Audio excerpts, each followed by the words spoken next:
Hey folks, it's Monday, January 22nd, 2024. Coming up, I'm Roland, streaming live on the Black Star Network. Today marks the 51st anniversary of the Roe v. Wade decision, which was of course overturned by this conservative Supreme Court. President Joe Biden and Vice President Kamala Harris both spoke about the importance of reproductive rights in this country. Also on today's show, tomorrow, New Hampshire Republican primary, it really comes down to two candidates, Donald Trump, Nikki Haley, after Florida Governor Ron DeSantis dropped out of the race on yesterday, endorsing Trump. Also, a lot of people highly critical of Senator Tim Scott for his endorsement of Donald Trump, where he even invoked the great civil rights leader, family, and her favorite phrase, "I'm sick and tired of being sick and tired." We'll talk about that as well.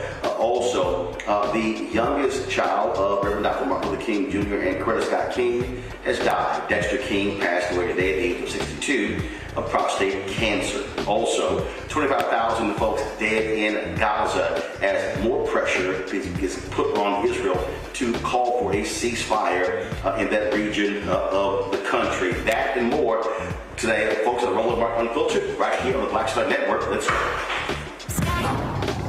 Whatever the biz, he's on it. Whatever it is, he's got the scoop, the fact, the find. And when it breaks, he's right on time and it's rolling. Best believe he's knowing. Putting it down from sports to news to politics. With entertainment just for kicks, he's rolling. It's on go, y'all. It's Roland Martin, rolling with Roland now. He's funk, he's fresh, he's real, the best, you know he's Roland Martin now.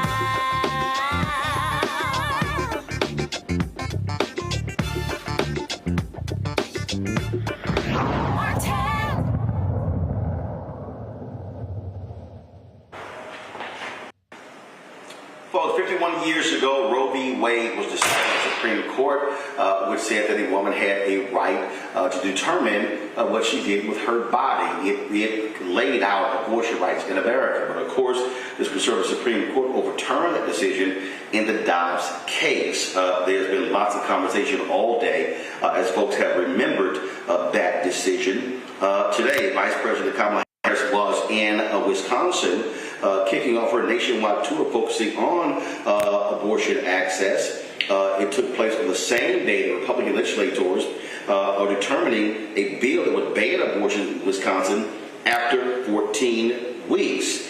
In her comments, Harris called the bill a proposal for extremists because it does not include any exceptions for rape or incest. Here's her conversation. Here's some of her remarks. I met a woman who went to the emergency room during a miscarriage and was turned away because the doctors were afraid they'd be thrown in jail for giving care. And it was only when she developed sepsis that they gave her the care she needed. We know that the majority of women who have abortions are mothers. If they live in a state with an abortion ban and they need to travel to receive care, God help her if she does not have paid leave or affordable child care. God help them if they don't have the savings to buy a bus, a train, or a plane ticket, or to book a hotel room. And while these extremists say they are motivated by the health and well-being of women and children, in reality, they ignore the crisis of maternal mortality. The top 10 states with the highest rates of maternal mortality all have abortion bans. The hypocrisy abounds. And let us be clear about what they're up to. These extremists want to roll back the clock to a time before women were treated as full citizens. Wisconsin to the 1800s. Just look at what happened here in this beautiful state of Wisconsin. After Roe was dismantled, extremists evoked a law from 1849 to stop abortion in this state. 1849, before women could vote, before women could hold elected office, before many women could even own property, in a state whose motto is forward. These extremists are trying to take us backward. Well, we're not having that. We're not having that.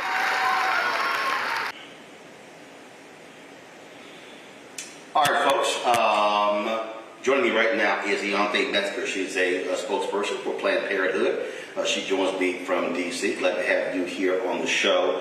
We have seen how this issue remains potent when it comes to elections across this country. Even last week, Kayleigh McEnany on Fox News talked about how Republicans, conservatives, have lost every ballot measure. Do you see this as being strong in this 2024 election as it was in the 2022 midterms? Yes, we absolutely do. I mean, abortion is on the ballot in 2024. We have as many as 10 states that we have voters to give enough signatures to qualify for the ballot, or legislatures have referred initiatives all to protect abortion access. And as you mentioned, in 2022 and in 2023 with Ohio, so far we've seen 7 abortion-related ballot measures all come out in the side of abortion rights. This is an issue that motivates voters. People care about this, and when you ask them directly, they will vote for their freedom every single time. And when you talk about for the freedom, again, we see significant numbers.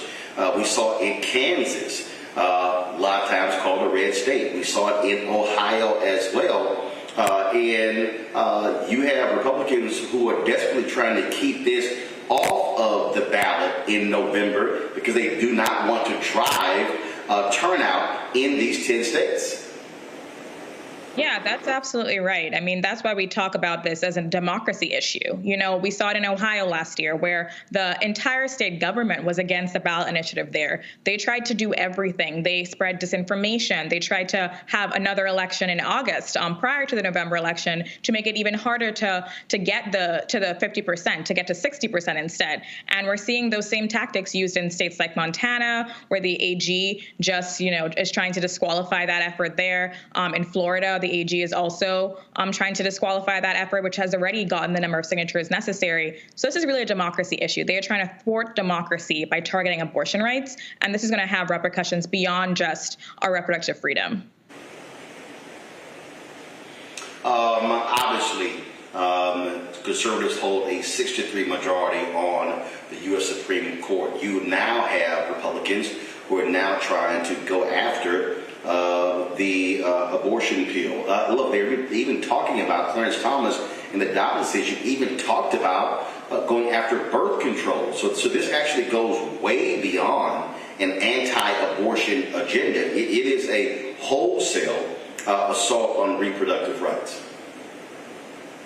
Yes, it absolutely is, and it's scary, but we always knew that the anti-abortion movement weren't going to stop with just Roe v. Wade. They want to fully control what people do. They want to control when, how, and if you're able to have a child, and that, like you said, includes contraception. It includes things like IVF. So people who want families, they're attacking their ability to do that, and of course, abortion. So we need to fight on all levers and really raise the alarm, because people, I think, did not really believe that Roe v. Wade was going to be overturned, and now they're not believing that they're coming for more than just abortion rights. They're coming for our ability to control our entire bodies, our lives, and our futures. One of the things that we're also looking at is obviously this impact on women voters, but also specifically Black women.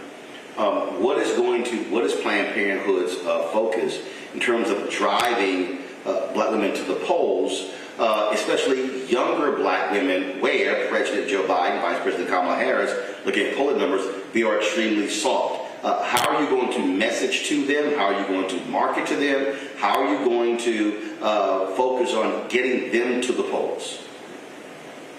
Yeah, no, absolutely. I mean, Black women are often the most impacted by these draconian policies. We know that. We've seen that in states across the country. And so they're a priority. And we also know that Black women are often the ones who save democracy. They're the ones that the Democratic Party relies on. But at the same time, they don't put in the effort to really cater to their needs and to center them when we talk about these issues. So at Planned Parenthood, that's something that we're working to do. We're working to center the voices of Black people. We're going to be launching a Black Health Equity Initiative very soon. So, Black women know that Planned Parenthood is a place where they can come and get their health care. And we're going to translate that support into voters, into people who can show up and vote for their rights at the ballot box in states across the country. Because you're right, Black women are going to be a critical piece of this. And it's important that we put them first, put people like me first in this fight, because we're the ones who are most impacted. And we're the ones who already have the hardest time getting the health care that we need, whether it's abortion care or something else.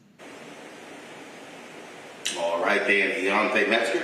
We sure appreciate it. Thanks a lot. Thank you. Folks, when we come back, we'll chat with our panel about this issue as well as other news of the day. You're watching Roland Martin Unfiltered right here on the Black Star Network. Back in a moment. Hatred on the streets, a horrific scene, a white nationalist rally that descended into deadly violence. White people are losing their damn minds. As an angry pro-Trump mob storms the U.S. Capitol, We're about to see the rise of what I call white minority resistance.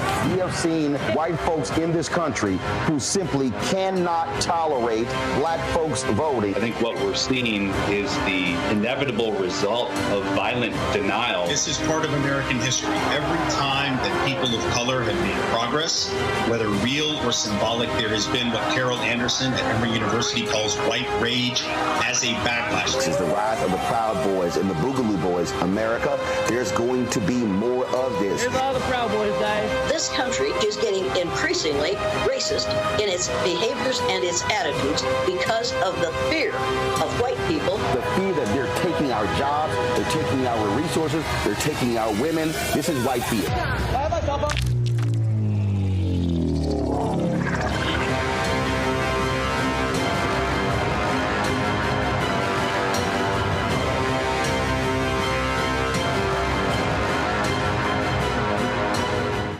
Grow your business or career with Grow with Google's wide range of online courses, digital training, and tools.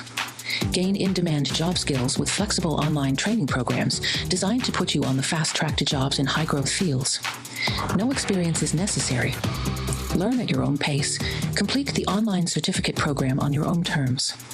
Stand out to employers, get on a path to in-demand jobs, and connect with top employers who are currently hiring. Take one professional career certificate program or all 6. Earn a Google Career Certificate to prepare for a job in a high-growth field like data analytics, project management, UX design, cybersecurity, and more. All professional career certificate programs must be completed by December 31st, 2024. Scan the QR code to complete the application. There are 1,000 scholarships available. Grow with Google and J. Hood and Associates. Be job ready and qualify for in-demand jobs. When you talk about blackness and what happens in black culture, we're about covering these things that matter to us, speaking to our issues and concerns. This is a genuine people-powered movement. There's a lot of stuff that we're not getting. You get it, and you spread the word. We wish to plead our own cause.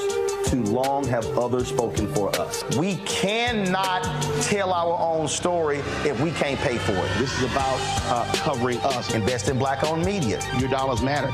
We don't have to keep asking them to cover our stuff. So please support us in what we do, folks. We want to hit 2,000 people, $50 this month, raise $100,000. We're behind 100,000, so we want to hit that. Y'all money makes this possible.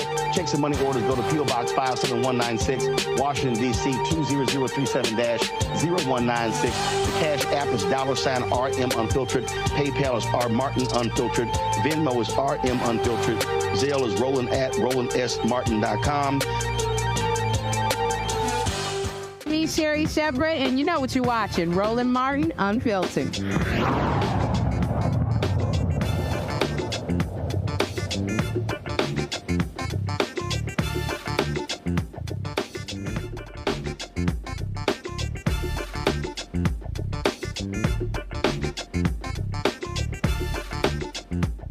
let's go. All right, folks, welcome back to Roland Unfiltered right here on the Black Star Network. My panel for today, Dr. Julianne Malveaux, economist, president emerita, Bennett College, author based out of Washington, D.C., Dr. Omokongo Dibinga, senior professorial lecturer, School of International Service, American University, also out of D.C., and former Georgia State Representative, Renita Shannon, joining us out of Atlanta. Glad to have all three of you here. Renita, I'll start with you.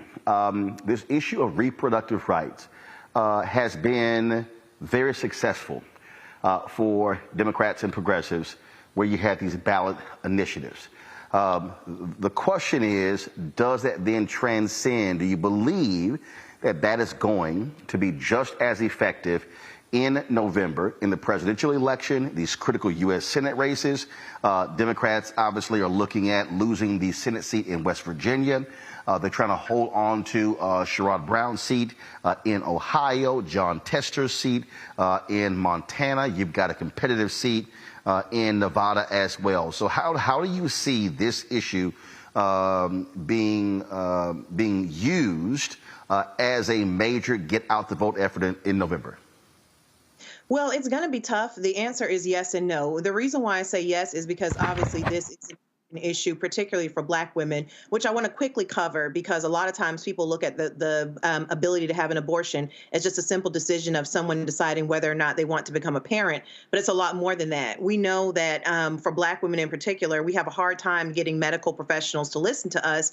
And so the more you restrict access to reproductive choices, including abortion, the data is clear that you increase maternal mortality. And as the vice president mentioned in her speech, you're putting doctors in a situation where they are having to risk being jailed or being fined or prosecuted by the state if they perform an abortion on someone. And so, this is a Black news show. I want to say, to Black women, think about that. We know that we do not get the same protections. People don't fight for us the way that they fight for white women. So when you're talking about having a doctor put their personal neck on the line in order to provide you care that could save your life, that is something that is unlikely. It's less likely to happen for Black women. Now, to answer, so that's why we actually need for abortion rights to be codified in law, because abortion is health care and it can make the difference between you saving your life and not saving your life. And we just can't put doctors in a position to where they will lose anything by providing you health care.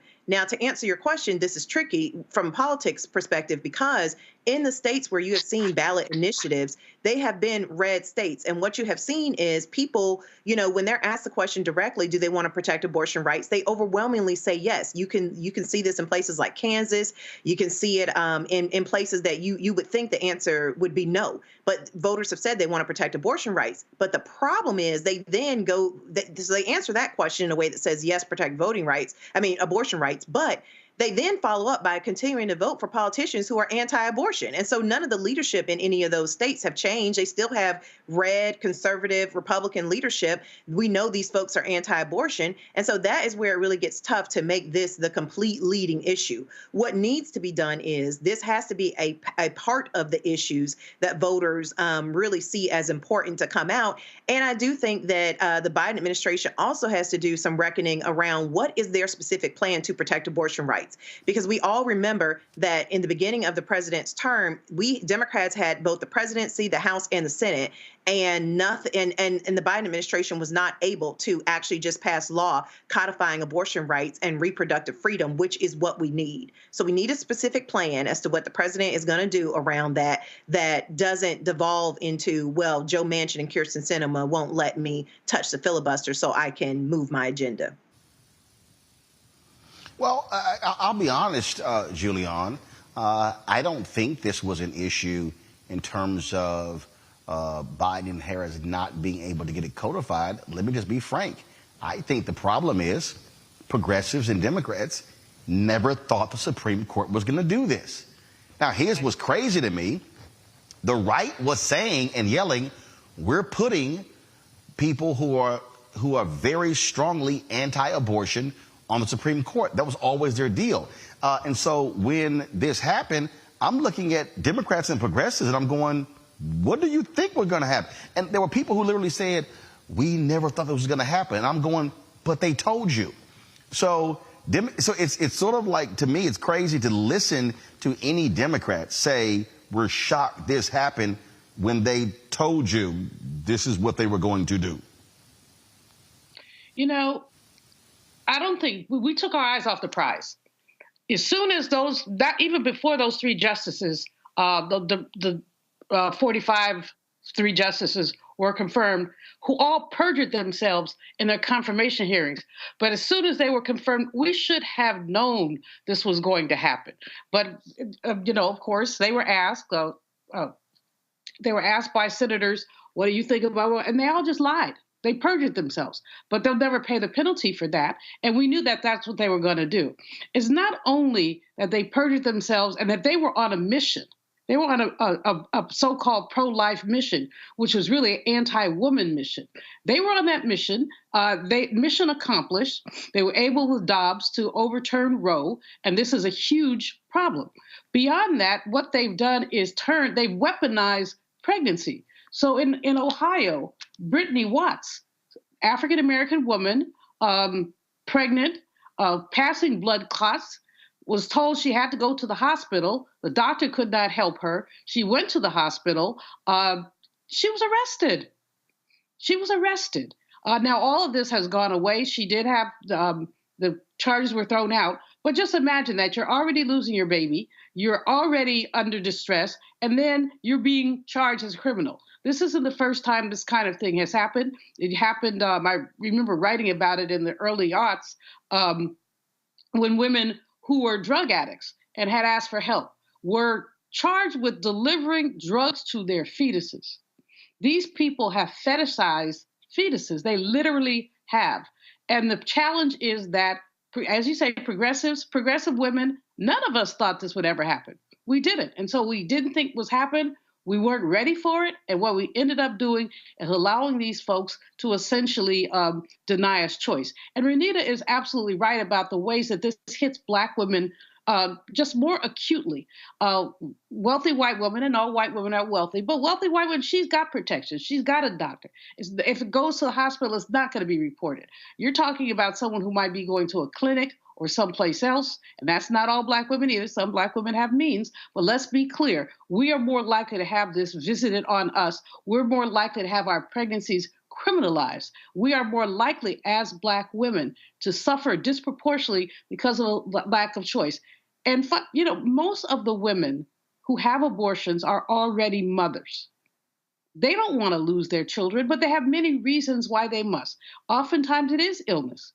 Because again, Renita is absolutely right, and we see this in the case of someone like a Serena Williams, wealthy as she want to be, but not being heard in the point of pregnancy. So the whole thing it's like such a throwback. And Roland, I'm class of 74 undergrad. I had a classmate who self-aborted. I went to Boston College, which was a Catholic college. In 1971 or 2, this young lady basically self-aborted, and it was a horrible situation. Her life was saved by my mom, because they told me if I told it, I was a year younger than everybody, they were going to get me. So I called my mom like a big baby and said, "Mommy, I think she's going to die." She called the ambulance, and they came, and they did kick my butt because I told. But just imagine seeing blood seeping below the dorm door, just seeping out. And that's what women had to do. Congresswoman Alma Adams, when she was in the North Carolina legislature, took to the floor one day with a hanger and held it up and said, "This is what you're returning us to." And that is what they're returning us to. And it will be there. I just saw a poll that said 2 issues were predominant in people's minds. 46% were called abortion, 45% called the economy. So this will be a wedge issue. The thing here, if there is a lesson here, Omekongo, I really believe the lesson is for progressives, Democrats, liberals, is to understand this: the power of the courts. Yep. Conservatives always got it. They played long ball. We can go back, the decision by Ruth Bader Ginsburg not to step down when President Obama was there, she wanted to be replaced by a female president. She assumed, like many others, that Hillary Clinton was going to be that person. Didn't happen. You see, when Anthony Kennedy chose to step down under Trump, handpicked his replacement, Brett Kavanaugh. What I'm saying is you have conservative groups that are focused, laser-like focus on putting anti-abortion conservative judges, mostly white males, on the federal bench. You simply do not have the same level of intensity on the left, on the Democratic side.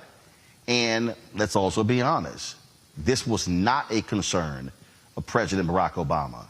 It was not a concern of his chief of staff, Rahm Emanuel.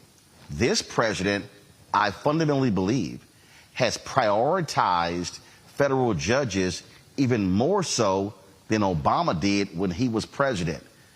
And I think Democrats are now playing in a defensive posture because they now realize they screwed up by not making the courts a top priority. Oh, absolutely. And let's add Mitch McConnell's shenanigans, this, outright lying about elections being too close and then doing the same thing as related to Amy Coney Barrett and all of that, and denying Merrick Garland an opportunity to be on the court as well. So we can go down that list. And you're absolutely right. People who identify as liberals, progressives, and the like, we have to get more militant in the work that we're doing. Look, after Roe v. Wade was passed 51 years ago, every single year after or shortly after, people who are anti-abortion would meet on Capitol Hill and have protests on the lawn every year, nonstop, for the next 40 plus years. Whether it was 10 folks gathering or hundreds, thousands, they never stopped. Their efforts to get rid of Roe v. Wade started the day after it was passed. And that's what people who identify as Democrats and liberals and progressives have to do now. The fight has to be daily because it's going to take another generation or two before we can get it switched, if it's going to come down to the Supreme Court. Once again, if we don't get the House back and everything and have opportunities to codify it, but we have to have that same fervor. We can talk about that as it relates to voting rights as well.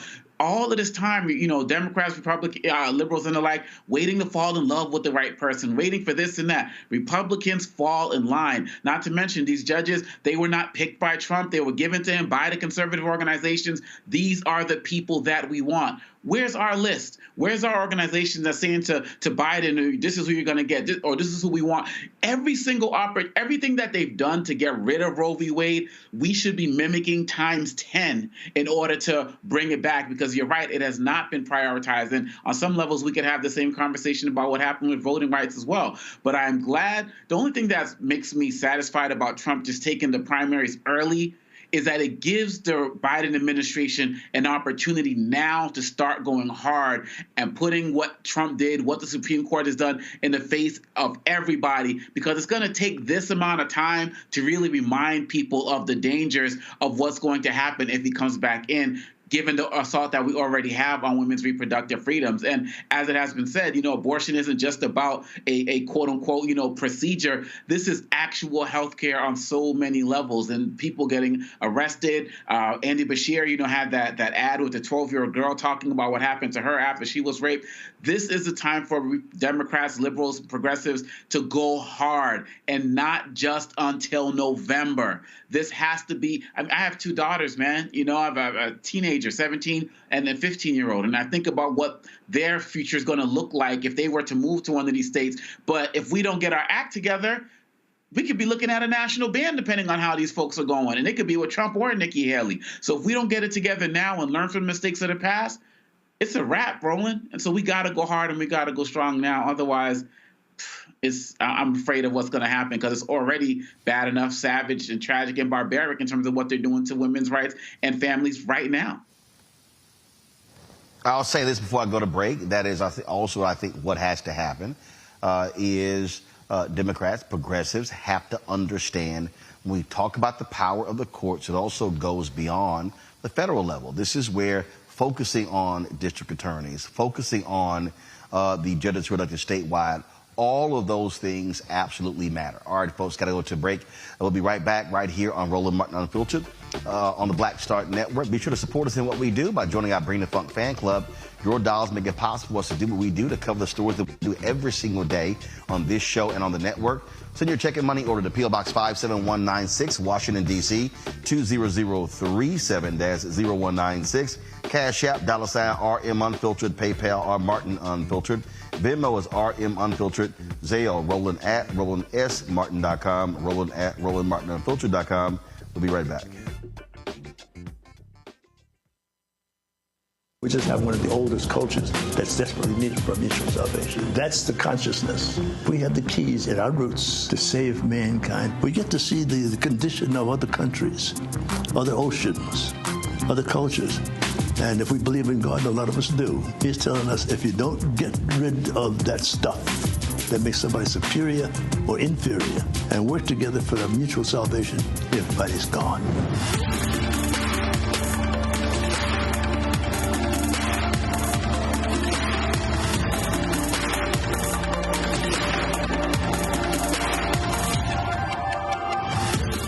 Next on The Frequency, we're talking about racism. My guest, Danica Moore, comes on to discuss her fight against racism that she and her daughter face. The thing about racism, you can't outrun it, you can't control it, you can't predict when it's going to happen to you or your seed. She's also going to give us solutions on how to handle the situation.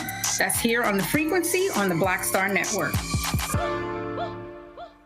Next, on the Black Table with me, Dr. Greg Carr, author Dr. Maribel Mori, on her astounding and enlightening new book, White Philanthropy, a history we're betting you've never heard before. Don't miss an eye-opening episode of the Black Table, only on Black Star Network. What's good, y'all? This is Doug E. Fresh, and you're watching my brother Roland Martin Unfiltered as we go a little something like this. Hit it. It's real.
Big decision from the Supreme Court today in a 5-4 vote. They are allowing the Biden administration to cut some razor wire that was erected by Texas Governor Greg Abbott in violation of the U.S. Border Patrol.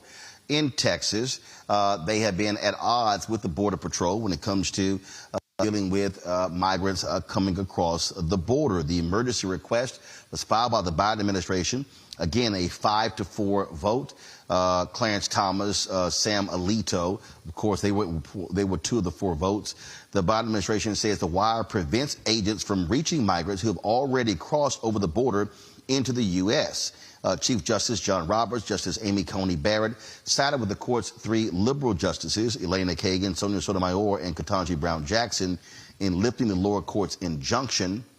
Again, the Texas Governor Greg Abbott installed the razor wire near the Rio Grande and Eagle Pass to address illegal immigration. The thing that we're seeing right here on Congo is amazing. Biden has talked about the need for a border deal. They have agreement on a border deal, a bipartisan agreement on the United States Senate.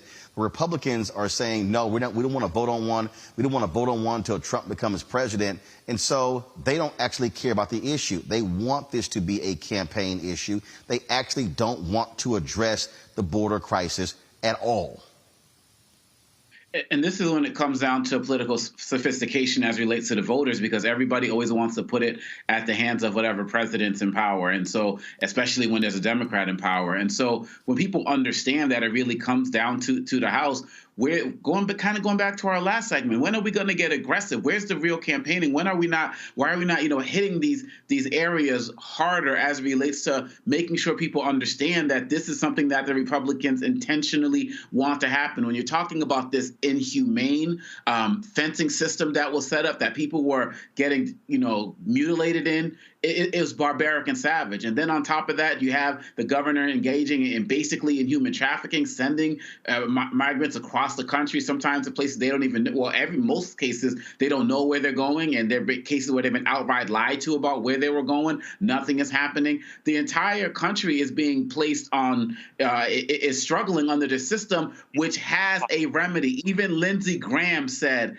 that this is the best deal that we are going to get right now. I'm not talking to, Democrat. This is Lindsey Graham and several other hardcore conservative and Trump-supporting individuals, but the House wants to block this. And so this is something, yet again, that we need to remind the American people of, that Republicans talk a good game, but they don't want to have real solutions. They don't want to have humane solutions. They know that this is a talking point that they can continue to raise money on, because a lot of other networks that are not like the Black Star Network are not doing their due diligence and calling them out and putting this front and center so that people can fully understand the hypocrisy. And too many lives are being lost and being destroyed during this process, and too many cities and places like Chicago and the like are being and New York City are being overrun by something that is preventable, especially with this new legislation that is proposed that Republicans in the House are blocking. What you find here, Julian, is all about playing politics. And what's crazy is Senator Mitch McConnell has said, no, even if Trump becomes president, we're not going to get a better deal. Mitch McConnell every now and then speaks the truth. The fact is that this is a decent deal, not the best one, but as long as I've known it, immigration has been a hot button for both Democrats and Republicans. We can go back and look into the 80s and look at immigration control legislation being passed and never being effectively implemented. Greg Abbott is an inhumane person. I mean, well, that's a contradiction. Inhumane, whatever, object. Putting up this barbed wire, first of all, impedes INS's ability to do their job, but secondly, puts people at risk. Why is he doing this? I think Omokongo has it right. Others have talked about this. They don't want to do anything that aids and abets President Biden in implementing his agenda, even if it's for the good of the nation. And we see this time and time again. If it happens under Biden, they don't want to do it. That's why they pushed back the budget agreement. They pushed back to March. Well, pushing it back to March isn't going to change anything if they want to basically stop social benefits is what they want to do. That little slice of Republicans, those the Marjorie Taylor Greens of the world, I forget what they call themselves. I guess I call them fools, but there must be another name for them. MAGAs, whatever, magnets, whatever they are. Here's what it is. If something good happens, it's not going to happen so that Joe Biden can take credit. And so they're willing to imperil the nation for that. Not only is this policy with the barbed wire inhumane, but it's non-productive. It's non-productive. People who are determined to get across the border are going to get across the border. And we know that. We've seen it time and time again. So why not pass legislation that has a compromise in it from both sides?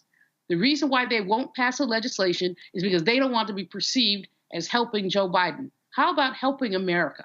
How about helping people? How about helping Texas? Roland, I'm almost speechless. And I've never seen this barbed wire. I've read about it. Of course, now I'm visualizing it. Again, this is not only inhumane, but it doesn't move us on immigration reform that we've been stuck on since the late 80s. We've been stuck on this stuff for a very long time. But the thing here, Renita, is this here. We have had a border crisis for decades. This literally is not new. Ronald Reagan was president and actually signed an amnesty bill into law. And so this idea that, oh, there is this one fix for the border is simply illogical. And also, when people talk about build the wall, I don't think people even remotely understand how many miles of the U.S. border exist with Mexico. Okay, people have no idea if you actually look at the numbers. I've seen some reports estimated some 900 miles. Also, part of the problem is how land is there. It's hard to even ascertain what side is Mexico and what side is the United States. And in a lot of those places, you can't even construct a wall. And so you have to have a much more comprehensive approach to this issue than what we've seen thus far.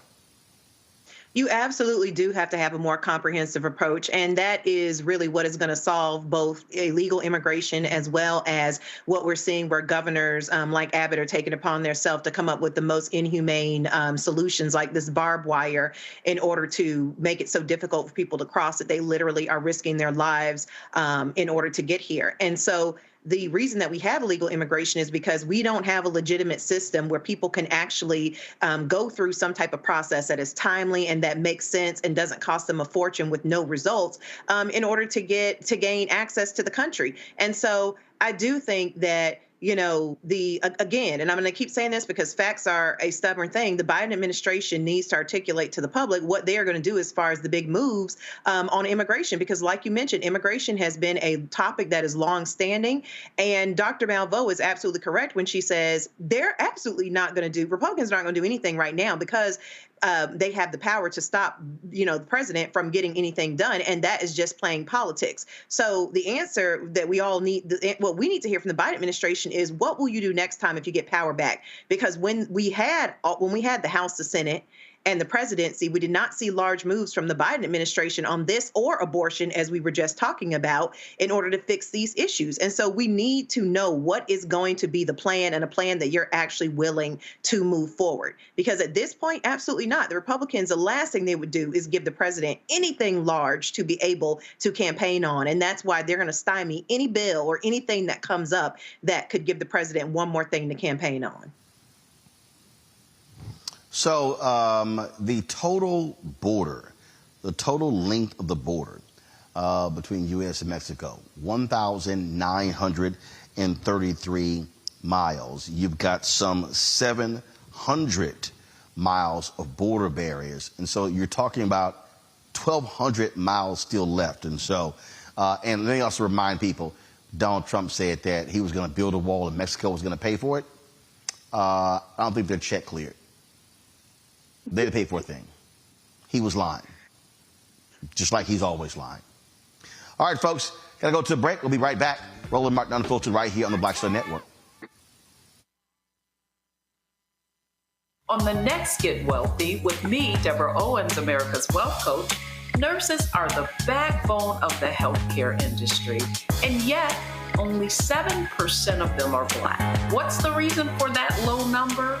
Well, a lack of opportunities and growth in their profession. Joining us on the next Get Wealthy is Needy Bartanillich. She's going to be sharing exactly what nurses need to do and what approach they need to take ownership of their success. So the Black Nurse Collaborative really spawned from a place and a desire to create opportunities to uplift each other, those of us in the profession, to also look and reach back and create pipelines and opportunities for other nurses like us. That's right here on Get Wealthy, only on Black Star Network.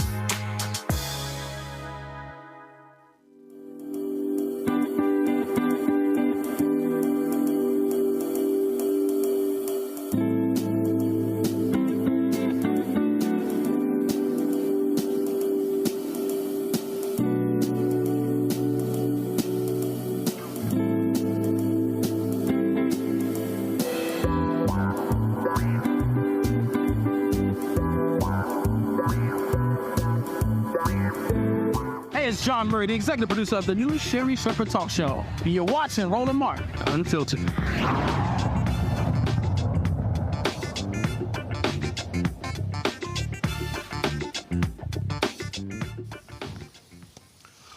All right, folks, if you looked at different other shows and radio shows, you see all of this sort of back and forth about is Biden going to run? Is Biden going to run? Folks, will y'all stop and wake up? Joe Biden is running for re-election. Okay? Ain't nobody else coming. It's going to be Joe Biden running for re-election. And Kamala Harris is going to be his running mate. I don't understand, Amakongo, why people keep insisting on having these fake conversations, because they are going to be the Democratic nominees. That's who's on the ballot. People also, I don't think, even remotely understand what it requires to even get access to the ballot. And so it ain't changing. It's going to be those two. So I say, Democrats, shut up, stop wasting time with the conversation, and just recognize that's who is going to be, that's what it's going to boil down to. Deal with it. I mean, come on. I mean, like, get in line and get with the program. I mean, while at the same time this is happening, Roland, Republicans are falling, tripping over themselves, lining up behind Trump. Burgum, Scott, all of these guys. And I do believe that if when Nikki Haley drops out, she's going to end up endorsing him too. They don't care. They are falling in line. All the people who condemn them and critique them, with the exception of Christie, this is what they're doing. And on top of that, we have to understand that you got this no-name party out there, no labels party out there, I should say, that's looking for a third-party candidate that's also going to play spoiler in some way, shape, or form. And maybe it'll be spoiler for Biden or Trump, depending on who the candidate is. But Democrats need to come to the reality that nothing's going to change. Biden is our nominee. I mean, like you said, what else do you need? They're putting out campaign ads. I'm Joe Biden. I approve these messages. All these ads that are trolling Trump, some incredible ads, I must say. Look at Vice President Harris today in terms of her comments there. They're acting, walking, talking like political candidates, like Democrat candidates for president. If we don't start getting in line now and start playing these games, because we're still acting like it's all good, like they're like, Trump maybe he can't win. The longer we take to get on board with Biden and his agenda, and again, of course, as challenge it, critique it, that's what we do, and that's what I mean. But when it comes down to it, man, it really comes down to not comparing him to the almighty, but like he says, comparing him to the alternative. And in this election, democracy is on the line in every way, shape, and form. So all of y'all who just think that it's going to be somebody else, I don't know who y'all are talking about. But this is reality check time. This is gut check time, because the Republicans, they are only getting, we can call Trump everything we want, but they are getting stronger as a party right now as they start to gather around Trump for their nominee. And we need to stop playing these games before it's too late. And oh my God, Renita, I really wish these idiots would stop. These idiots on the Fox News and other places, that idiot Roger Stone, oh my goodness, the plan is to slap Michelle Obama. I keep telling these people, I've heard it come out of her mouth. Michelle Obama hates politics. She ain't running for nothing, and is definitely not going to be president. It's pretty obvious that the former first lady hated politics because she was it seemed like she only talked when she really needed to talk. You can tell she's somebody who did not really particularly enjoy politics. And I think even since President Obama left the presidency, I think that we've even gotten quotes from Michelle saying that, you know, there was a lot she resents that there was a lot she couldn't say when President Obama was president. So, I mean, this is definitely not a person who is itching to get into politics. But beyond that, I think that this is just really a case of misinformation, disinformation meant to sow, to mess with the votes on the left. Because, you know, at the end of the day, I firmly believe that anyone who wants to run has the right to run, but there is nothing to indicate that President Biden is not going to run for re-election. He's already started running. I mean, he's literally setting up apparatuses in different states. He's already contacted people in Georgia to get his campaign going. So, I mean, he's already running. So I don't understand putting out information saying that he's not going to run for re-election unless your intention is to create a bunch of chaos and put rumors out there that will confuse the voters and make voters think that we're in a precarious situation as far as whether or not President Biden is going to run for re-election. Like, he's definitely running. And I think anybody who says that there's a question of whether or not he will run is someone who is literally trying to use mis and disinformation in order to mess with the vote. And this right here, Julian, is game on. I mean, right now it's game on. Let's be perfectly clear, okay? You got the New Hampshire primary tomorrow. DeSantis has dropped out. Nikki Haley's in the race. Trump is going to demolish her. This is going to be a race between Trump and Biden. And people need to understand, stop this wishful thinking, oh, like there is this candidate out there who's just going to swoop into the race. That ain't happening. And so accept it for what it is, and now let's focus on winning. That really should be the mentality. You know, Roland, Democrats don't learn. I mean, we had this kind of inter-party BS in 2016. People couldn't vote for Hillary because they didn't like her. People, people were looking for plastic Jesus. In other words, a magic candidate. Well, there's not going to be one. And there's not going to be one this time around either. It is Trump and Biden. Trump and Biden, that's what it is. And the age difference is not significant. Nikki Haley is running around talking about age. She says the American people don't want a rematch. Well, that's what they're going to get. The process, one of the things that people forget, I'm speaking to my brother Cornel West here indirectly, and as well as Marianne Williamson and some of them other ones. How many state ballots are you on? The process of getting on a state ballot, you just don't snap your fingers and you're on a ballot.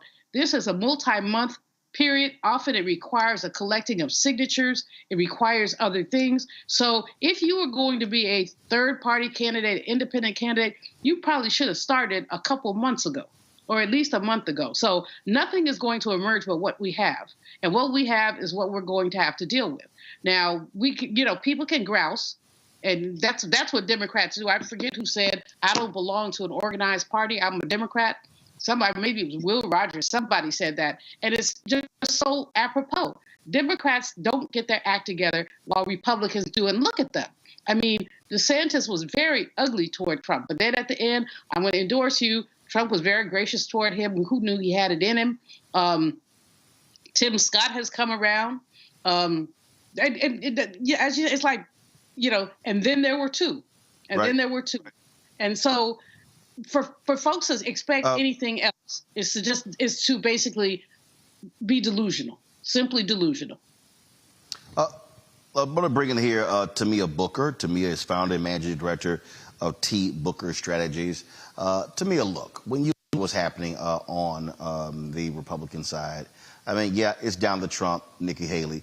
Bottom line is he's going to crush her. Hell, you've got Senator Tim Scott of South Carolina endorsing Trump over Haley, North Carolina governor. Congresswoman Nancy Mace endorsing Trump over Haley in South Carolina. Frankly, if you're Nikki Haley and you don't win your home state, it's over. That's correct. And so tomorrow's really critical for her, too. Trump is leading her by double digits. She may be trying to peel off some of the Christie voters who will not vote for Trump.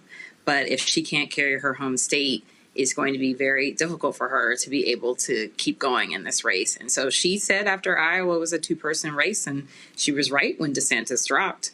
But after tomorrow is going to be a real critical moment for her. If she gets trounced tomorrow, then she really needs to make a decision on what she's going to do. And given her comments over the last couple of days and losing the support of a senator in her state, I don't know what the pathway looks like for her after tomorrow.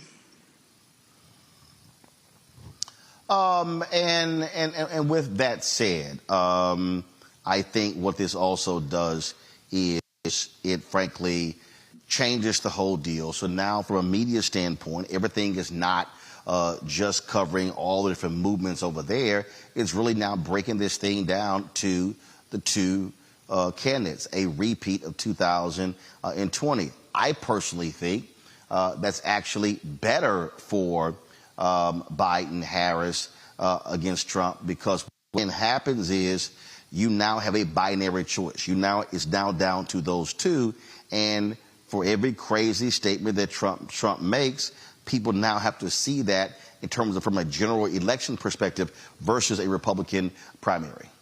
Exactly, and it takes the time for them to tear each other apart. And President Biden and the vice president, they can just campaign and talk about the things that they're doing, and they can continue going on. Right, today is the anniversary of Roe versus Wade, and the vice president was in Wisconsin talking about legislation that the Republicans were putting forward to ban abortions, while Nikki Haley and Donald Trump were just throwing punches at each other, right? It's such a contrast where they can continue to go across the country and talk about what they're doing to protect the American people. The two of them can just keep fighting each other back and forth. And for Nikki Haley, she can keep hurting herself by fighting Trump, but that doesn't bode well with the Republican Party. As we've seen over the last, now we're looking at 8 years since 2016, they have been attracted to his fear-mongering, his bullying, and they like it. And so she can keep going up against him for years and years at a time, days and days at a time. And it's not going to help her, but it'll look good for us because as she keeps talking her comments about this country never being racist, and then you contrast that with her talking about her struggles with racism as a brown woman in South Carolina, she's discrediting herself, and people are saying, okay, I think I'm going to stick with Biden. And so that helps the Democratic Party. And so we'll let them continue to fight it out, and Biden and Harris can keep campaigning throughout the year. Last question I have for you when we look at, again, how this is shaping up. You look at what Democrats are doing in South Carolina. They are taking out ads. They're running. And I saw this story in national media where they said, they're trying to prove to black voters they care. No. Here's why I look at this totally different. I don't look at South Carolina as a way to prove. Frankly, I don't care. Let me be real clear. I don't care how many votes they get in the primary. I think the focus has to be on the midterms. And I think people are also making a mistake when they say, the money they're spending in South Carolina is wasted money. No, what you're trying to do is you have to begin to what I believe, you have to be in what I call an education and enlightenment phase. And I think what they should be doing is not focusing solely on 7 states, not saying, we're just going to put all of our attention into Georgia, North Carolina, Wisconsin, Pennsylvania, Michigan, Nevada, and Arizona. I think what they have to do is be using this period here, January through, I say, July, August, be in the intense education and enlightenment. This is what we've accomplished. This is what we've done. This is what we achieved. And if people keep focusing on age, their response should be, did we do this? Did we do this? Do you want somebody half Joe Biden's age who can't get stuff done? Or do you want stuff that actually gets done? And so they should be in just a constant repeating what was accomplished and what they want to accomplish with another 4 years. That also has to be properly articulated. I completely agree. And I remember we talked about this last year about making sure the Biden administration does tout their accomplishments. And that's exactly what they should do. The campaign strategy, they will always focus on battleground states. And that's something that the pundits always like to talk about. But to your point, that's not the whole country. You have to still campaign everywhere and tell everybody what's happening, because when you are actually presiding as an administration, you are not only helping people in those battleground states, you are helping the United States. So if they are talking to people in South Carolina, then they are talking to people in South Carolina as they are talking to people in New Jersey, as they are talking to people in Minnesota. And I'm naming non-battleground states for that exact reason, because when we're talking about policies that impact people, we're talking about them in all states. And so when you're talking about trying to persuade people, which happens later in the year, to your point, then yes, that strategy does change, but that doesn't mean you ignore all voters. But no, you should absolutely make sure that you're educating everybody on what the administration has done to impact everyone. When I worked in the Obama administration and we worked on the Affordable Care Act, we were helping Americans get health insurance all over the country. And when we campaigned in the beginning, we talked about making sure Americans had health care and they were able to have health insurance. And that's what we wanted to do. When we were able to elect President Obama, and then when the Affordable Care Act was passed, we were able to enroll Americans all over the United States in health insurance. And that's exactly what that needs to happen here, right? When you're campaigning, you're talking to everybody, not just certain people in certain states. So if people want to know why or think it's pandering, that's not the case. You were supposed to talk to all Americans, because then the counter is, why aren't they talking to me? And that's not the case here. So it's important that the administration is talking to everybody. It's important that the vice president is talking to voters in Wisconsin about what's happening to them. It's important that they're all in Virginia tomorrow to talk about reproductive health and the consequences that can happen in Virginia. So that's exactly why they need to make sure they're traveling everywhere and talking to everybody. Here's a perfect example, Renita. I saw this tweet from Tennessee Senator Marsha Blackburn talking about how America, we're no longer energy dependent, how we're falling down. And there was a brutal fact check on Twitter that said, no, America actually is producing more oil than we've ever produced beforehand, how our production outpaces other countries. But that's what you see. And to me, they have to be hammering back every single moment against stuff like that, saying our policies are the reason why gas prices are staying down, hitting folks, even now, how inflation is dropping. You've got Steve Schwarzman, big-time Republican donor, CEO of BlackRock, who said, we think the Fed has it wrong. We believe inflation is already below 2%. Okay, big-time Republican. Guess what? Now, and the others can't yell how high inflation is. And they should be saying the Inflation Reduction Act actually made that possible. That really has to be, I think, the constant mindset.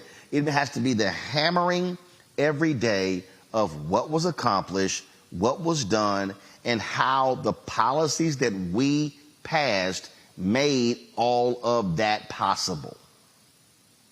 Well, to your point, and I can say this as the only person on this panel who has had to campaign to voters and who has been elected, voters are very good at looking at your record and separating what you are telling them versus what they can literally just look up and see if you're telling the truth and see if you're walking the walk or if your walk is matching your talk. And so we are long gone are the days where, you had to listen to whatever your politician told you and you had to just take it as fact. People can actually look up and see if you're telling the truth.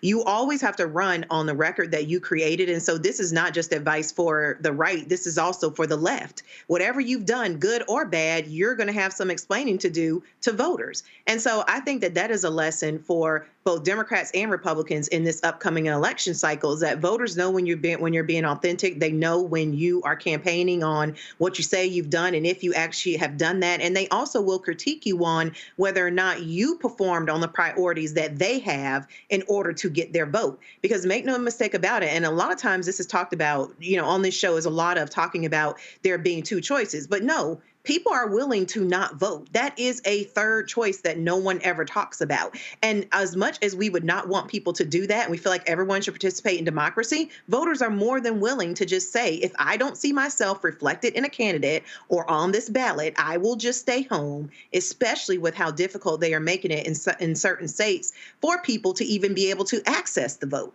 So I think that everybody has got to get hip to the new reality, which is don't come out and say things like the example you gave, Roland, that are not actually true, because people will just fact check you on it. Well, and I think that to Mia, then we'll go to Julian, then I'm a Congo, that again, you make a mistake if you assume people know. And I think it's a matter of connecting the dots, making it clear that project, we made it possible. That project, we made it possible. That bridge you travel over every single day that has been repaired, our dollars made that possible. You have to take ownership. You have to brag. Frankly, you got to do what Trump did. He took credit for crap he didn't even do. They can take credit, and they've got the record to back it up. I just don't think Democrats are forceful enough to do that. I mean, even before Donald Trump, there was a thing we called in Texas Graham standing, where Senator Phil Graham would vote against bills, yet when the thing was passed, would issue a press release outing the money that was coming to Texas. And he voted against the thing. And so you got to, look, yeah, own the bad stuff, but guess what? If I did some good stuff, I'm telling everybody what I did. Exactly. And I think Republicans in Congress just did that last year with the Inflation Reduction Act. They were out here saying that they voted for it when most of them voted against it.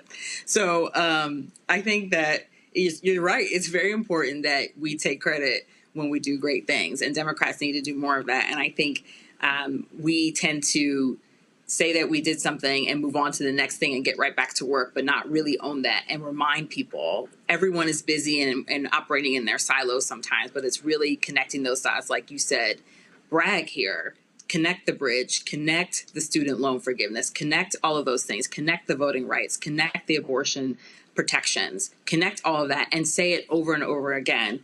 What I learned when I was first in politics as super effective is that when you're trying to get people to vote for you, or you're trying to get people to just go out and vote, when they're annoyed because they've heard it enough and they're like, I've heard it, I got it, it's election day is this date and I have to go here, that's when you know you've done a good job, because they feel saturated to the point that they've got it, it's off the top of their head and they know what to do.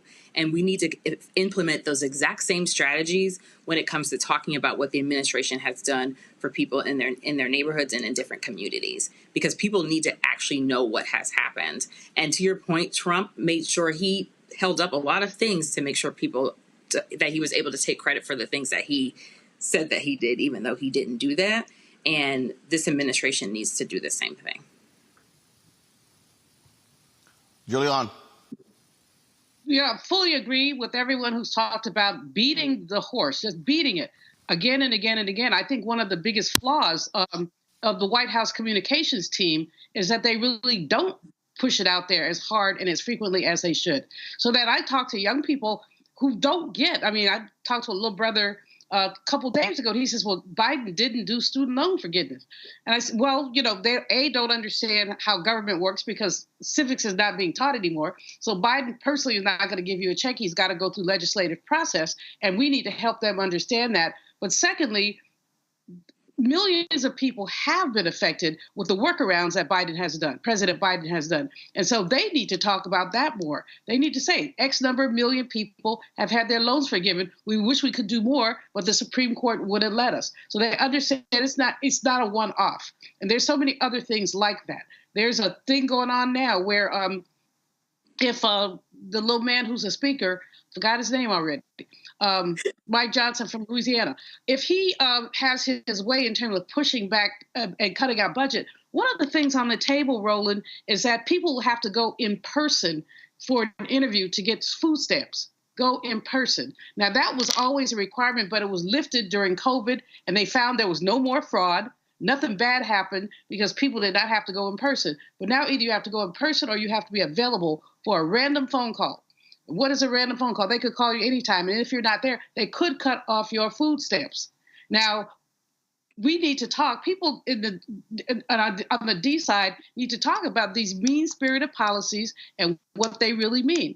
But basically, Democrats do not toot our own horn. I don't know, and it's not that any of these people are modest. We know all of them. Is there a modest congressperson that anybody on this panel knows? I don't think so, because I know most of them, and so do y'all. So I don't know why we choose to be so modest when we've done significant things and they need to be dealt with. The other thing, of course, the orange man is taking credit for some of the COVID relief. Well, we know full well that he opposed all of that. But why do news anchors and others not fact check? The fact check, something comes out of his mouth and they just let it go. And so they need to be fact checking, but so do we. Because the man tells lies more frequently than he changes his draws. And it is an absurd thing to see this man lie and to see Democrats sit silently as he lies. You know, Makongo, actually, I think the way from a student debt deal is not just talk about the millions. I think, and again, to me, that this is an ad. This is on social. Here's how you do it. You literally have the person stand there and they say, Joe Biden, thank you. Mm-hmm. Next one, Kamala Harris, thank you. Next one, President Biden, thank you. Next one, Vice President Harris, thank you. And you see the person, you see their name, you see how much student loan debt was forgiven. And all of a sudden, and you drop it. My whole deal is I ain't speaking nowhere unless I got 5 people sitting in the audience who had their student loan debt canceled. We're talking about 3.9 million Americans, $140 billion. And so every place I go, I'm doing it. I'm putting a name to the face at every single deal. I'm not just talking in these general terms.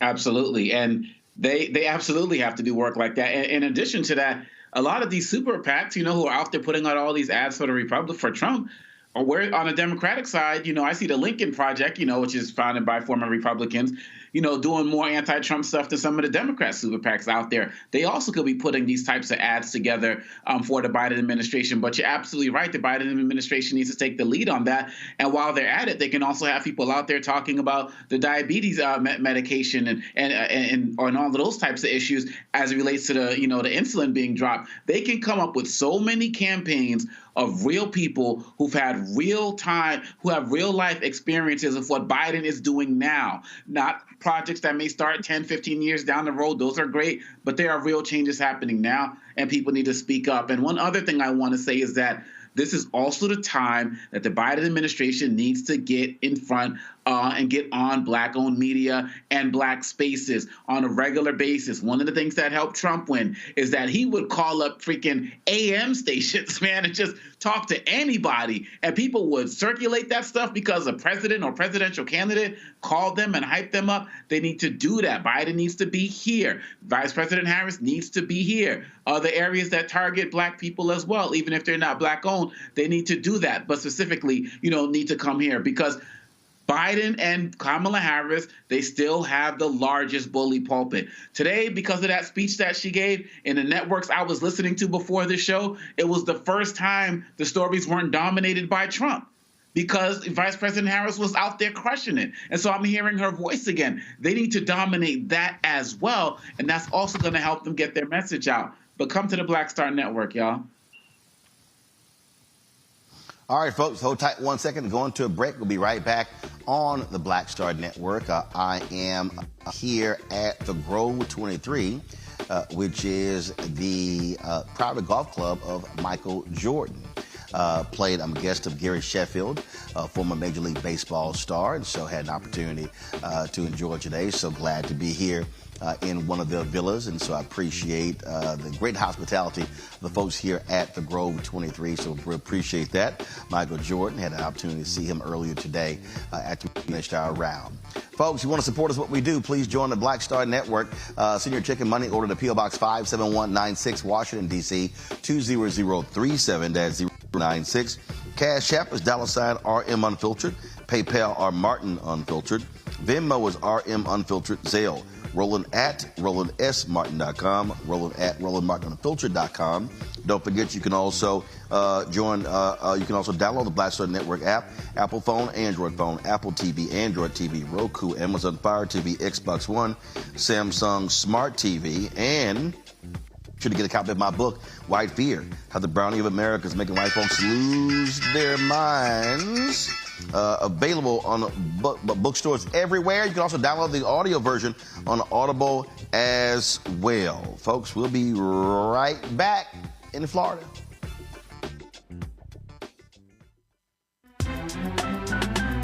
I'm Faraji Muhammad, live from LA. And this is The Culture. The Culture is a two-way conversation. You and me. We talk about the stories, politics, the good, the bad, and the downright ugly. So join our community every day at 3 p.m. Eastern and let your voice be heard. Hey, we're all in this together. So let's talk about it and see what kind of trouble we can get into. It's The Culture. Weekdays at 3, only on the Black Star Network. On a next, A Balanced Life with me, Dr. Jackie, we talk about a hard, cold fact. Not all healthcare is created equal in this country, especially if you're a person of color. So many of us, Black families, we rely upon each other heavily. A lot of us aren't necessarily sure how to best communicate with our healthcare providers. How to take charge and balance the scales. Your life may depend on it. That's next on A Balanced Life on Black Star Network. We just have one of the oldest cultures that's desperately needed for mutual salvation. That's the consciousness.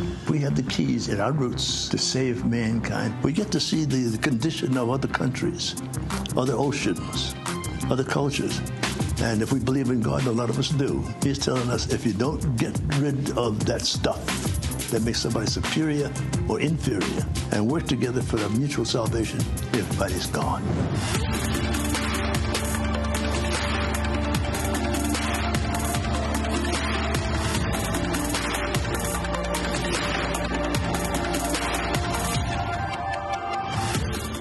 Hello, I'm Paula J. Parker. Truly proud on the Proud Family, Louder and Prouder on Disney+. And you're watching Roland Martin, Unfiltered.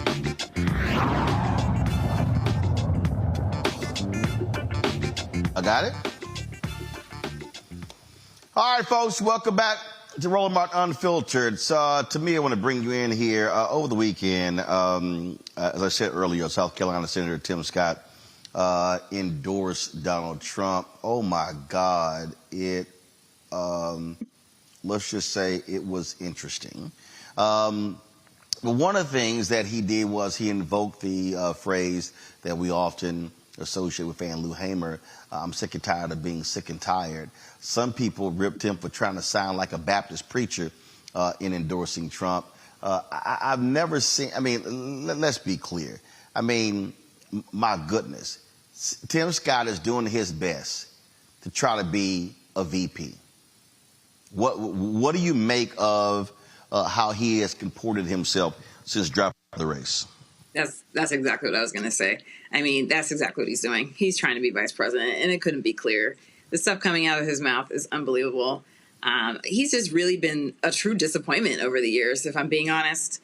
And the way that he, you know, I worked in the Senate, and the way it started working with him and, you know, the things that he wanted to work with on civil rights and helping black people to the way he is now talking about Trump and talking about the country not being racist and quoting the quotes that he uses. It's just, when you watch someone just completely change because they want leadership and power, it's disheartening and frustrating, and it's sad to see. And so hearing that and watching it, I couldn't stomach it anymore. And you're exactly right. He wants to be vice president. And please, I'm begging people, please vote for Biden and Harris. I really don't want to see it next year. I really don't. I can't say it any other way than that, to be honest.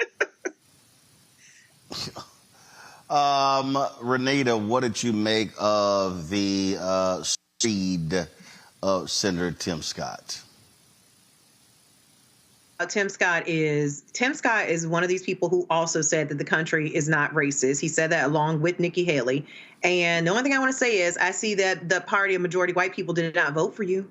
So, I mean, at the end of the day, Tim Scott is somebody who I think should have been a really good test as to whether or not black folks can find something for themselves in the Republican Party, because he's already a U.S. senator. And so unlike the other people who previously ran for president on the Republican side, they had never been elected to anything, which makes things, it does make things harder a lot of times. Not that it's impossible. Obviously, we saw that Trump got elected, but I'm speaking about the Herman Cains of the world and other people who did not have infrastructure on their side as far as like political infrastructure. They didn't have a record that they could run on. They really had nothing except asking voters just to trust them.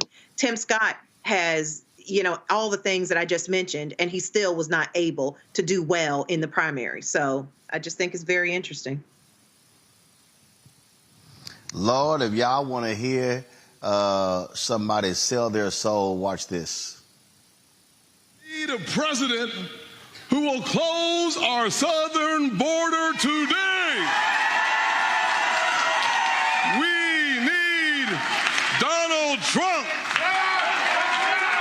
We need a president. We need a president who will unite our country. We need Donald Trump. We need a president who will protect your Social Security and my mama's Social Security. We need Donald Trump. We need a president today who will stop the crime and recklessness in the streets. We need a president who will restore law and order. We need Donald Trump. Oh, we need a president who will lower our taxes and not raise our taxes. We need a president like Donald Trump. We need a president who understands the American people are sick and tired. Oh, my. Sick and tired of being. Go ahead. Hold up. Go ahead and play, because I got tired of hearing it. I didn't want to cut it off, but go ahead and play that last part right there again. Because if y'all sound, Tim, what you trying to do? Tim, really, what you trying to do? We need a president who will lower our taxes and not raise our taxes. We need a president like Donald Trump.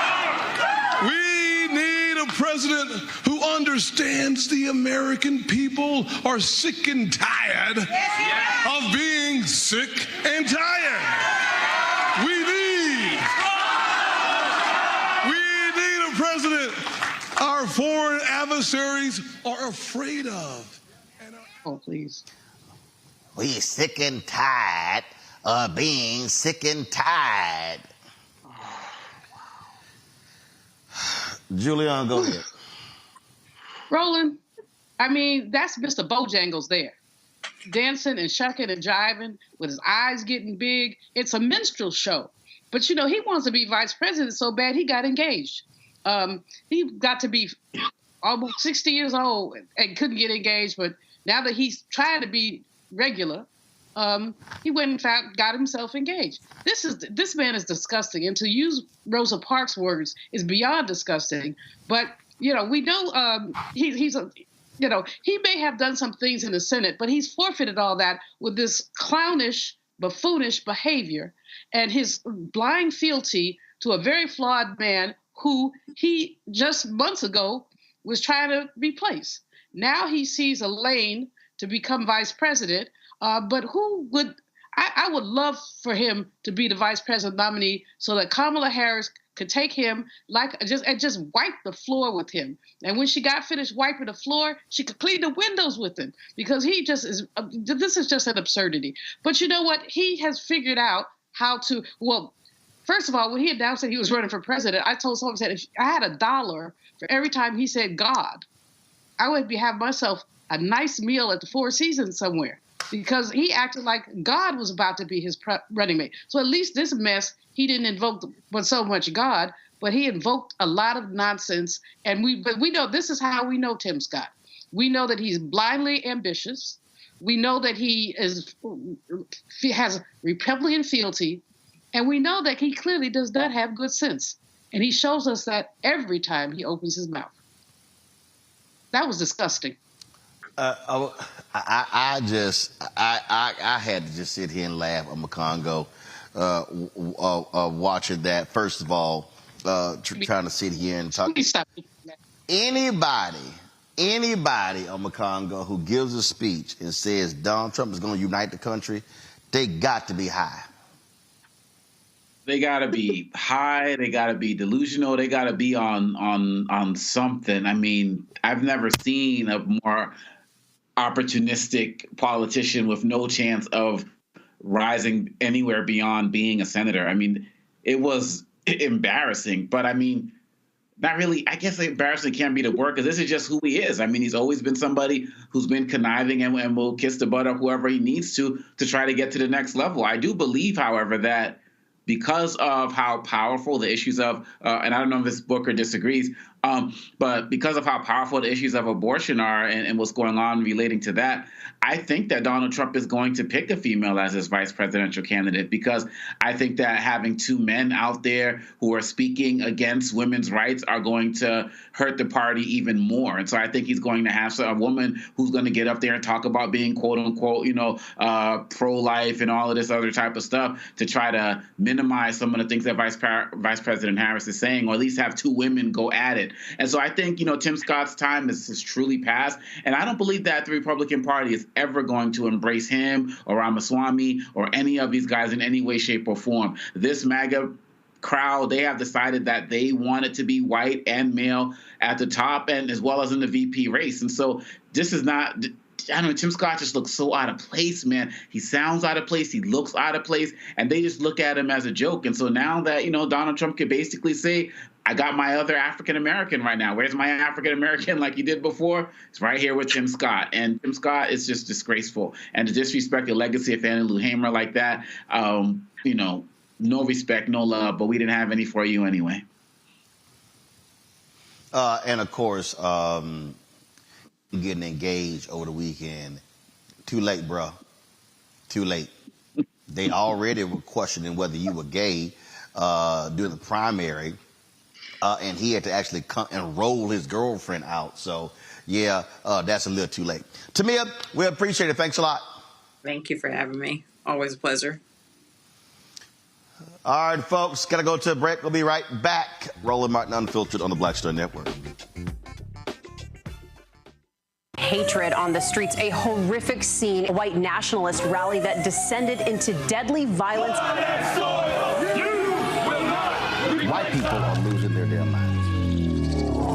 As an angry pro-Trump mob storms the U.S. Capitol, we're about to see the rise of what I call white minority resistance. We have seen white folks in this country who simply cannot tolerate black folks voting. I think what we're seeing is the inevitable result of violent denial. This is part of American history. Every time that people of color have made progress, whether real or symbolic, there has been what Carol Anderson at Emory University calls white rage as a backlash. This is the rise of the Proud Boys and the Boogaloo Boys. America, there's going to be more of this. Here's all the Proud Boys, guys. This country is getting increasingly racist in its behaviors and its attitudes because of the fear of white people. The fear that they're taking our jobs, they're taking our resources, they're taking our women. This is white fear.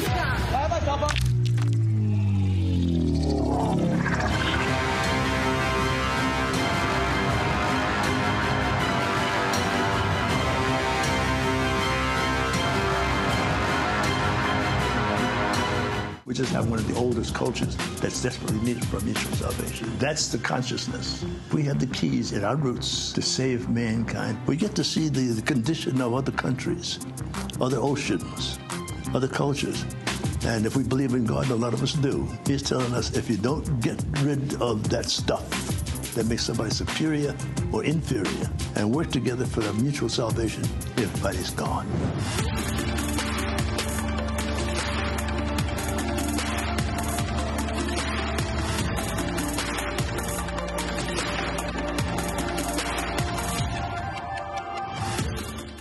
Hi, I am Tommy Davidson. I play Oscar on Proud Family, Louder and Prouder. I don't play Sammy, but I could.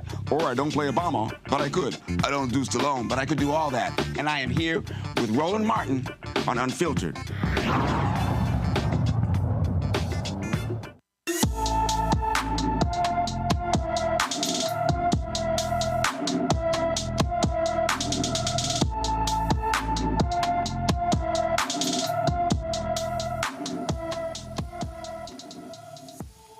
Tiara Cohen has been missing from Miami since December 26.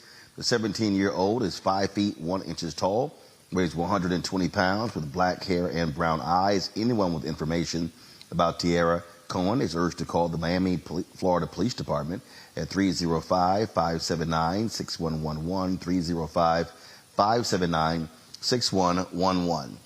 Folks, the death toll of Palestinians in the Israel fight with Hamas has now hit 25,000. The health ministry in the Gaza Strip said that 178 people were killed by U.S.-backed Israeli troops Sunday, bringing the confirmed death toll to 25,105. A further 8,000 Palestinians are missing and believed to be dead, and at least 62,681 people have been wounded since the conflict began on October 7th.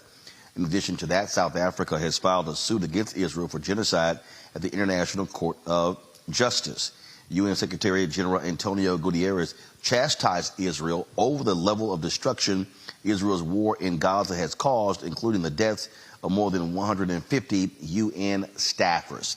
The reality of this is that, and the Wall Street Journal has been reporting this, that the Biden administration has been pushing very hard for the Israelis to pull back when it comes to the attacks. What you have, though, is an obstinate Israeli Prime Minister Benjamin Netanyahu, who has made it clear he does not support a two-state solution.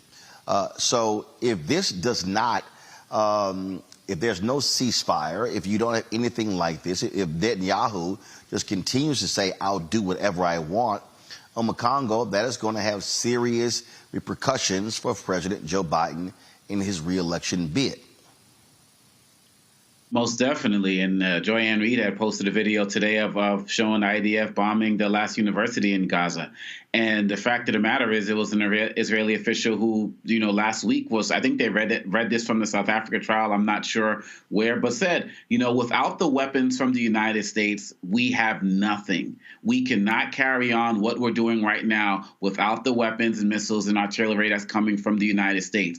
Biden is continually, at least 2 times, has surpassed Congress to get weapons over there. And, so he can talk the game and talk about, and I believe that they are pushing Netanyahu to embrace a two-state solution. But as long as you're talking about it, but then you're sending over the weapons that are responsible for this destruction, you can't be taken seriously by those who believe in peace and believe in a ceasefire. And I do believe, again, we've talked about this even before October 7th happened. All Trump needs to do is get 50 point plus one. He doesn't need to, increase his base. He just needs to shrink Biden. So when you're looking at places like Michigan with the largest, Arab community in the United States, and many people who are supportive of the Palestinian people, who are looking at this as a genocide and the like, who are saying they will never vote for Biden. Damn the fact that Trump might come in and also round up Muslims in the United States that he's talking about and be infinitely worse than Biden. It doesn't matter, because right now, the optics right now are that, many people look at Biden and the United States government supporting a genocide despite whatever he may be doing behind the scenes. And on top of that, Roland, we have the United States getting pulled into more other things going on in the region. Look what's happening with the Houthi rebels who are being backed by Iran. The United States just had more strikes, on some of their bases because of what's happening with the ships in the regions over there as well. And so this is getting increasingly worse for Biden. And this is the time where they need to really get serious about looking at this whole concept of unconditional aid for Israel. I understand that Israel is also of strategic importance for many other things in that region, as we don't need to get into tonight. But the fact of the matter is, there's a genocide that's happening. What Israel is calling South Africa the legal arm of Hamas. I mean, that's just ridiculous. ridiculous. There are clear rules of genocide, and only one of the conditions of genocide have to be met in order for it to be the case. And so Biden has to really be careful, because nobody gives a damn about what everybody else is saying right now as it relates to Trump and others.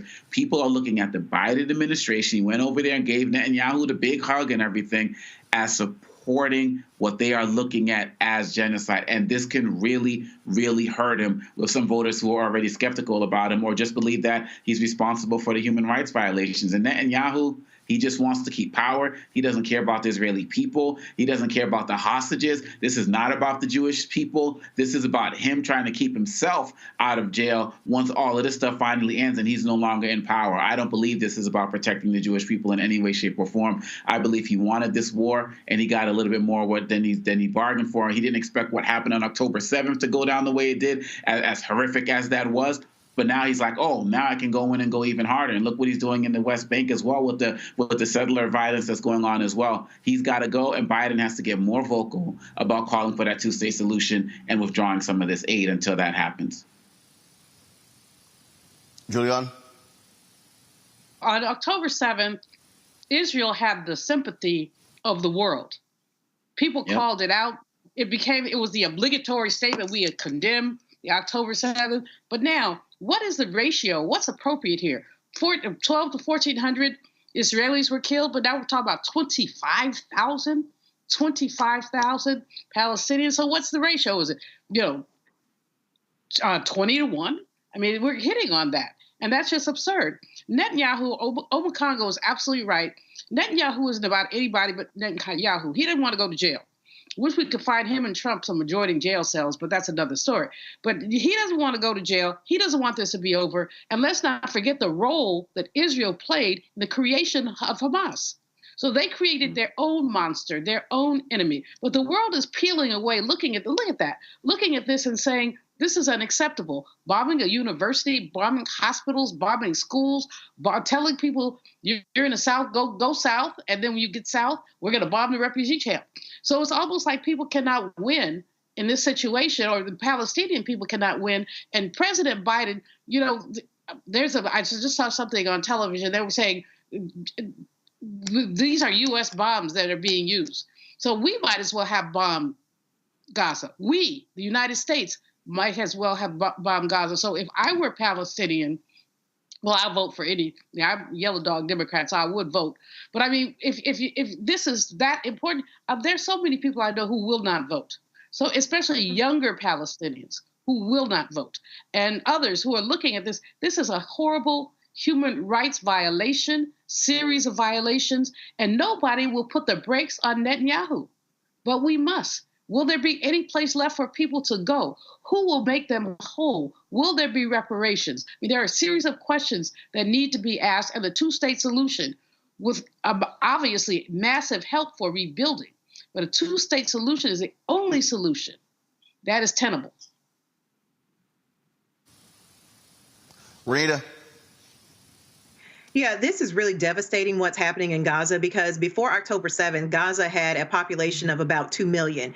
And of that 2 million, over 50% of the population was under the age of 20. So what you're mostly seeing is the bombing of essentially children. And so that's why the president has got a tough road here as it relates to re-election, because, people are looking at this, seeing our resources go to bombing children. And in addition, the president is saying, oh, well, I'm putting a lot of pressure on Israel to, do a ceasefire. No, you're not. You're sending them resources. And this goes back to what I've been saying over and over again, which is people can fact check and tell if what you are campaigning on is not what you're actually doing. Twice now, the president has gone around Congress in order to get resources to Israel. I only wish that he would have bent over backwards the way he's bending over to pass his agenda, which is what people voted for. The reason why people voted for him. I wish he had worked this hard as he's worked to get resources to Israel to bomb children on the stuff that we wanted. And so this is just another area where the president really needs to just level with the voters and say,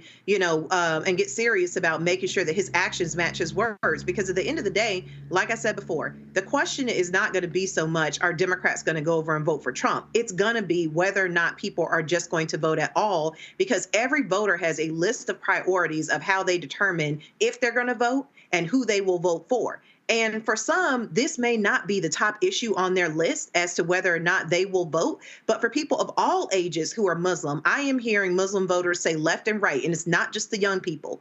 And people who are not Muslim, they are saying left and right, I will not vote because I am not going to be able to get past the fact that my money went to the genocide of my people. And can you fault them for saying that? I mean, every voter has to set their priorities, and everyone has a line of what a person can do before they say, I'm not voting for that person. And it just feels like every day the Biden administration is waking up and not learning and not realizing that they are frequently crossing that line that makes people say, I'm not going to give you my vote. Folks, hold tight 1 second. Going to a quick break. We come back. One of the children of the Reverend Dr. Martin Luther King Jr. and Coretta Scott King has passed away. Dexter King died of prostate cancer. We'll talk about that next right here on Roland Martin Unfiltered on the Black Star Network. Next on The Black Table with me, Dr. Greg Carr, author Dr. Maribel Mori, on her astounding and enlightening new book, White Philanthropy, a history we're betting you've never heard before. Don't miss an eye-opening episode of The Black Table, only on Black Star Network. When you talk about blackness and what happens in black culture, we're about covering these things that matter to us, speaking to our issues and concerns. This is a genuine people-powered movement. There's a lot of stuff that we're not getting. You get it, and you spread the word. We wish to plead our own cause. Too long have others spoken for us. We cannot tell our own story if we can't pay for it. This is about covering us. Invest in black-owned media. Your dollars matter. We don't have to keep asking them to cover our stuff. So please support us in what we do, folks. We want to hit 2,000 people, $50 this month, raise $100,000. We're behind $100,000, so we want to hit that. Y'all money makes this possible. Checks and money orders go to P.O. Box 57196, Washington, D.C. 20037-0196. The Cash App is $RM Unfiltered. PayPal is R Martin Unfiltered. Venmo is RM Unfiltered. Zelle is Roland at RolandSMartin.com. Hey, what's up? It's Sammy Roman. Hey, it's John Murray, the executive producer of the new Sherry Shepherd Talk Show. It's me, Sherry Shepherd, and you know what you're watching, Roland Martin Unfiltered.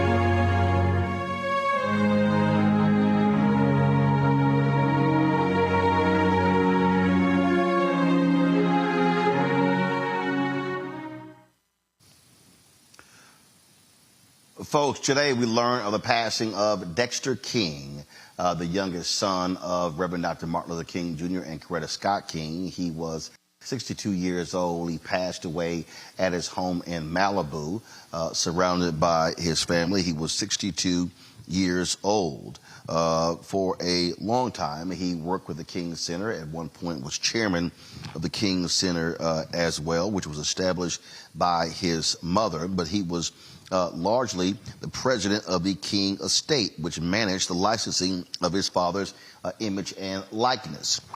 Out of all of the children, he had, of course, an uncanny, look, so much resembling his father. But the reality is, he was not necessarily as involvement in the movement as his siblings. The eldest daughter, Yolanda, she passed away several years ago. Ironically, when she showed up at Dexter's home, she collapsed there in the doorway. His brother, Martin Luther King III, as well as sister, Reverend Bernice King, have continued to be very vocal, very out front, very involved. But Dexter's focus largely was running the King Estate. What is interesting is that when you think about his legacy, part of that includes the back and forth fights among the siblings, suing his brothers and sisters when it came to control over the estate. Now, Coretta Scott King made Bernice King the executor of her estate. Dexter was the executor of the MOK estate, and at one point he even sued his sister, Reverend Bernice King, when it came to some letters Dr. King wrote to his wife, Coretta Scott King. The thing here, Julian, is again, here was a family that had to deal with their father's assassination at the age of 39. Them learning about him being murdered on television before their mother could even tell them.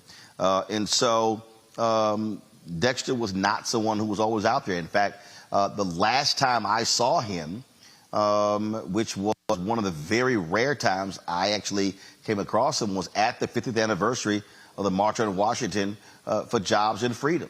And many people were surprised when he made an appearance in the nation's capital, the Lincoln Memorial, on that day. You know, first of all, you have to wonder, as you say, about the trauma that these people experience, these siblings experience, the enormous trauma of having their dad assassinated, learning about it on television, and how it affected them, as well as their relationships with each other and their relationships with the world. How did they process this, and what did it mean? And so, whatever else we say, we have to just have enormous sympathy and understanding. The children of Dr. King, the children of Brother Malcolm, the impact of that kind of assassination, and what does it do to you? Secondly, I mean, he did good work. He was not the civil rights leader that his dad or his brother or his sisters were. They were far more active in the movement than he was, but everybody doesn't have to be out front. Everybody doesn't have to take to the mic. Sometimes people do make a difference in a very quiet way. I know that Coretta loved all of her children intensely, cared deeply for them, and wished them all good things in life. And 62 is a very young age to go. There was probably a lot more that he could have done. And one of the things that brothers who are listening, take care of your prostate cancer stuff, y'all. Go to the doctor. A lot of brothers don't like to go to the doctor. Nothing bad is going to happen to you if you go to the doctor. If you don't, something bad certainly will happen to you. I'm not saying that's the case in his case, but I'm just saying this may be a reminder to African-American men how important their health is and what they must do to stay around long enough to make a difference, another difference, a better difference. Renita, he was named after Dexter Avenue Baptist Church, where Dr. King pastored in Montgomery. This is what he told the New York Times in 1997. I've never seen myself the way the media has portrayed me as a leader. I'm not trying to have a constituency. I'm not trying to be preachy or be on a pedestal. I'm not trying to effect change on that level, not because it's not something that should be done, but that's just not my best destiny.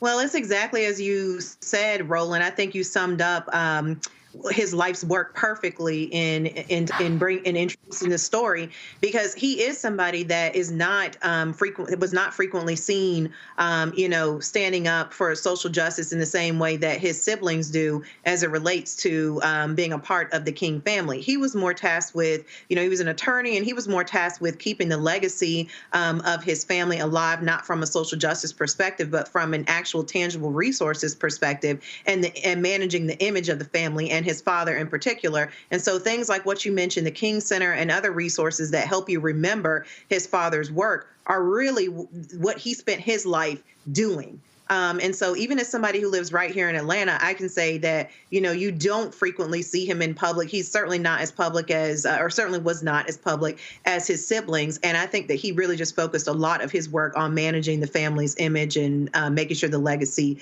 lives on. And so, everybody has a role to play. The resources that he helped to develop here to really make sure that the legacy of his father is not forgotten is extremely important. And these are things that cannot be moved in a time where we have governors and even now presidential candidates talking about wiping away Black history in this country. I would say that the work that Dexter did was very, very important.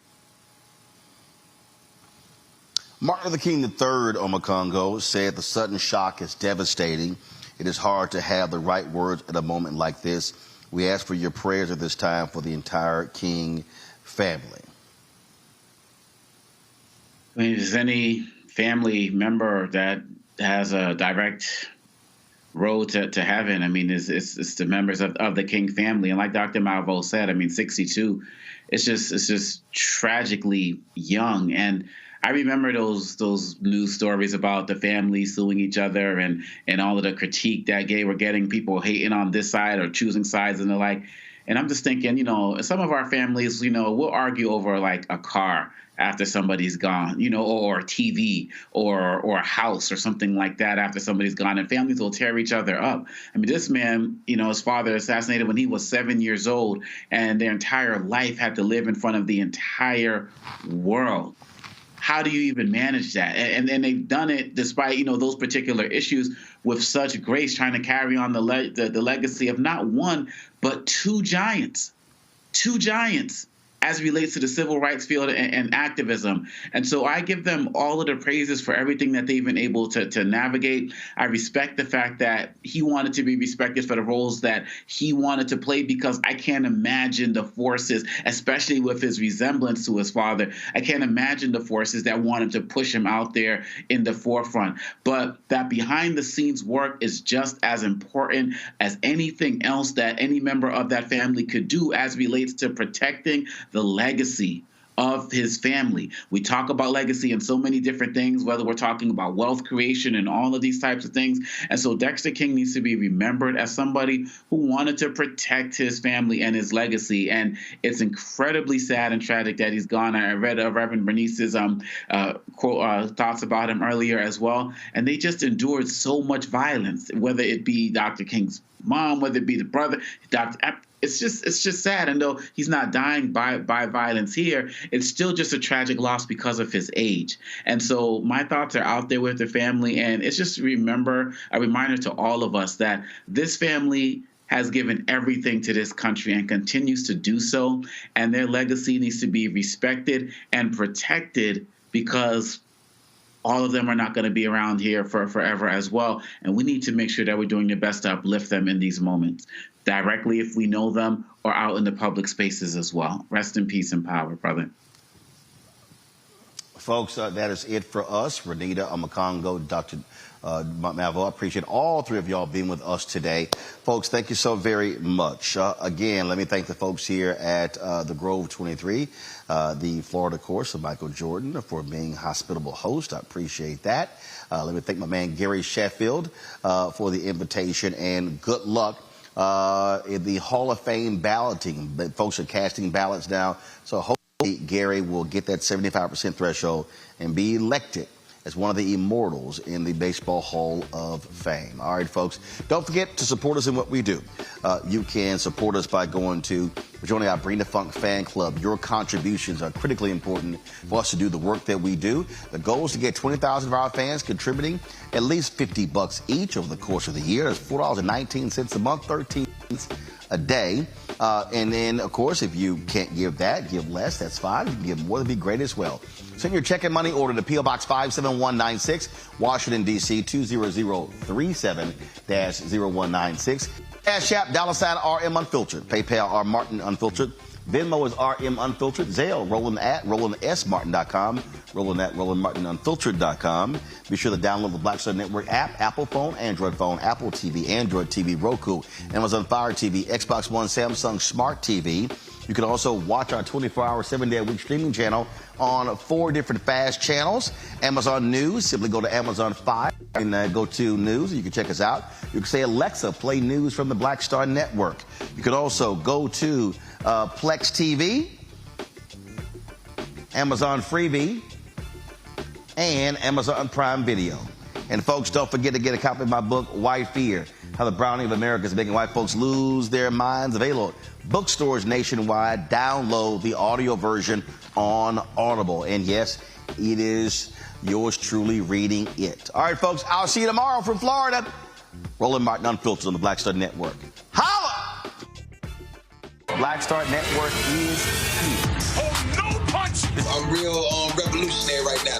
Thank you for voice of Black America. All momentum we have now, we have to keep this going. The video looks phenomenal. See, there's a difference between Black Star Network and Black-owned media and something like CNN. You can't be Black-owned media and be scared. It's time to be smart. Bring your eyeballs home. You dig?